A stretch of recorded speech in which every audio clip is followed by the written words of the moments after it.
Guys, we're gonna do what I'd call different today.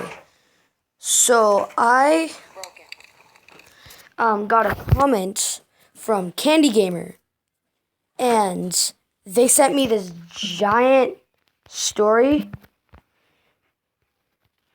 and so I'm going to read this to you guys. I hope you enjoy it. I know it's gonna be different because I'm not reading it with the fireplace thing, because I don't have a printer in this house. So we're just going to read it straight from her profile. My childhood home was in a small town, Indiana. It was a beautiful blue Dutch colonial home in the neighborhood, lined with huge old pine trees. Her house has been built in the 1800s, and I always had a sense that it was haunted. The neighborhood was filled with kids, my age, and all families got together for summer block parties. Pretty idyllic. I hope I said that right. The only bad thing about our neighborhood was the end of our cul-de-sac, the town's hospital. Our hospital kind of looked like a brick version of Hogwarts, maybe with less spires. It wasn't too bad except for the parking lot entrance for the emergency room, essentially backed up to several of our backyards. Every once in a while, we'd be woken up by an ambulance on special occasions. A helicopter would fly and land our house to fly a patient to Indianapolis or Cincinnati, and the adults would bring the little kids in our jammies to watch it land and take off. Kind of morbid, I realize, is other than the noise, the bustle of the emergency room. We rarely noticed the hospital. Sometimes that we would tell ghost stories about the people who died in our hospital and how they wandered our neighborhood in the afterlife. One night in January, several inches of snow had fallen in a few hours. As a second grader, I was looking forward to the prospect of a snowy day and stayed up later than normal. I finally zonked out and all was quiet. The snow even muffled the ambulance that came in and out at night. Sometimes in the middle of the night, I woke up. You know, when you hear something in your sleep and it wakes you up. It was one of those instances. I sat up but heard nothing at first. I didn't see any light from under my parents' bedroom door, so I knew they were still sleeping. I laid back down and had woken up. That noise had woken me up again. It's a noise that still haunts me. It was a low moan, like someone quietly sobbing, perfectly still, trying to make sure I was hearing a human. Indeed, I was. The low moan turned into a sad, sing-songy, "Help me," over and over. My mind instantly went to our neighborhood ghosts. I could tell it was coming from downstairs, so I snuck out of my bed.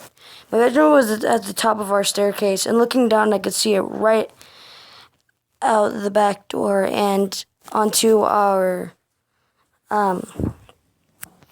back door and onto our back deck.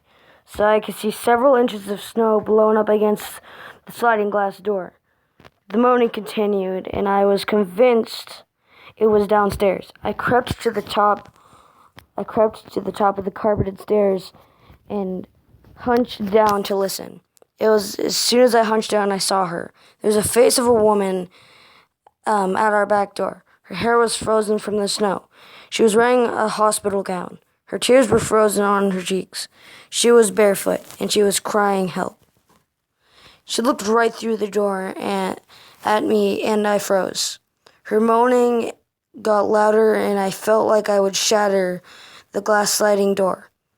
I began to pull her gown, finally dressing on her arm. I could move, and I bolted. I ran to my dad and woke him up crying that the neighborhood ghost was out in the snow. He ran to the stairs, saw the ghost, and immediately called 911. Turns out our patient in the dementia Alzheimer's wing had gotten out barefoot and lost, and she was found her way to our home. The orderlies quickly came and got her. I don't know if she lived much longer after that. She had to have had hypothermia. After we tried to avoid the hospital, like if we didn't pay attention to its ghost, couldn't find us. Even though my family moved to a home several years later on a particularly cold and snowy night, sometimes I still have dreams of that poor woman. She may not have been a ghost, but she was haunted. All right, big shout out to Candy Gamer for making her story called Help Me. I really enjoyed reading this off and I loved it. Please go check out her channel. She does animations, Minecraft, Roblox, a lot of cool but different stuff. If you want to hear more scary stories, please leave a like below. And I know I made 3 scary story videos today and the collab Just Because video. That's because it's just been a long night and I don't know what to do.